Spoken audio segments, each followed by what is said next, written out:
Shivashi, and welcome to my lab report on projectile motion for Physics 2211. So here's the table of contents so you can see an overview of the material. Yep. So overall, what I've taken from this experiment is that computational models that account for drag force are more similar to the observed real-life model. This can be applied in other areas, such as instead of drag force, it's friction force or something.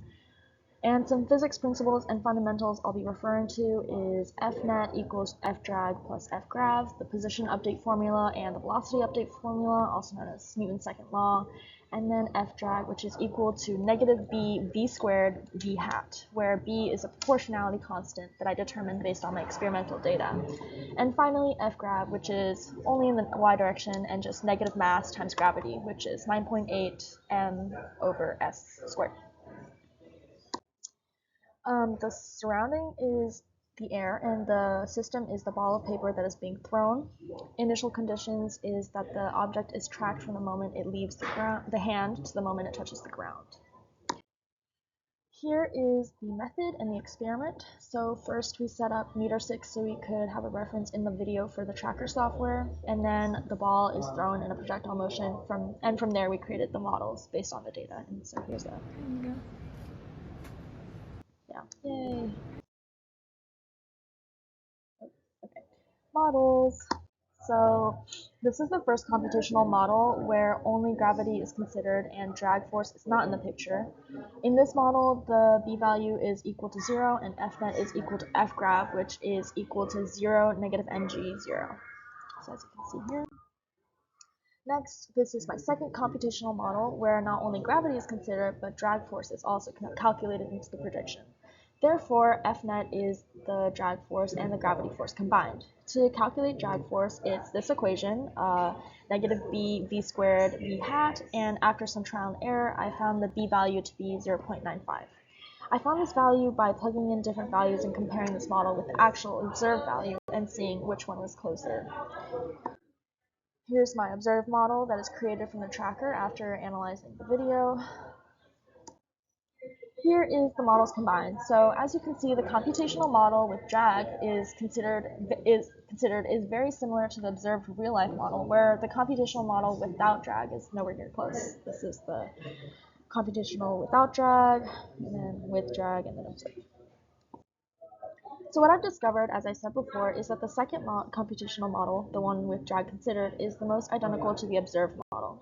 I think this is due to the air resistance that catches onto the surface area and the inner folds of the paper ball that slow down the velocity of the ball. Go script code. So in block A, I've set the mass of the ball to be 3.4 grams, the ball's initial position to be 0.0250, and then the ball's initial velocity to be 3.466, 3.194, and 0. And delta t, the time step in the while loop, is 0.033 seconds. In block B, I've made F gravity to be the ball's mass times gravity times -1 in the y direction only, and I've made the drag force to equal negative b times mag parentheses ball dot vel squared, which is just the magnitude of the ball's velocity squared, and times hat parentheses ball dot vel, which is just v hat, the unit vector. And this makes it so F drag is a vector, not a scalar. In block C, we're now in the calc while loop. I've set the ball's velocity using Newton's second law, or the velocity update formula, as shown below. Similarly, I've set the position of the ball using the position update formula. Finally, in block D, the B is equal to 0, the computational model 1, where drag force is not considered, and B equal to 0.95 is computational model 2, the more accurate one, where drag force is considered. So some questions. Do any of the models predict a terminal velocity? Terminal velocity happens when a freely falling object experiences zero net force. So I honestly think that this would really only happen in a space where there's no air, so there won't be any air resistance. And if we're really talking no net force at all, then there wouldn't be any gravitational forces on it either.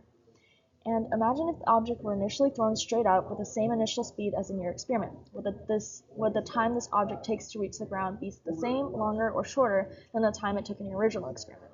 So my answer to that is the object takes a longer time to reach the ground when thrown straight up compared to the original projectile motion case. The key difference is that in projectile motion, the initial vertical velocity is only a component of the total velocity, meaning that v naught y is less than v naught. Since the total time depends on v naught y, the time flight in projectile motion is shorter than in the straight up case, where all speed is dedicated to vertical motion. Thank you for watching my lab report.